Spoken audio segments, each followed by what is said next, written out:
warahmatullahi wabarakatuh. Saya Nurul Syazah binti Muhammad Sahib. Saya pelajar lepasan ijazah Syarikat Sarjana Muda Komunikasi Penyiaran di Kolej Universiti Islam Selangor. Dulu diplay sebagai TWIS. Sekarang ada taraf jadi TWIS Universiti Islam Selangor. Dulu saya fakulti Pengurusan dan Muamalah.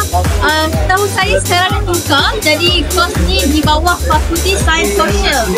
Okey, dan setelah itu saya Kongo pada tahun 2023. Kini saya berkhidmat di bawah MARA. Saya sebagai penolong pengarah dan saya nak lalukan kepada semua pelajar untuk sambung belajar di UWIS, terutama sekali pilih program komunikasi penyiaran sebab banyak fasiliti yang menarik di UWIS, terutama sekali asrama dari first sem sampai akhir sem. Okey, dan semua persyarat semua terbaik dan fasiliti semua bagus. Yang paling penting makanan sedap, kalau tu nak beriadah, nak jogging pun boleh.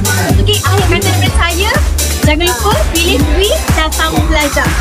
Assalamualaikum.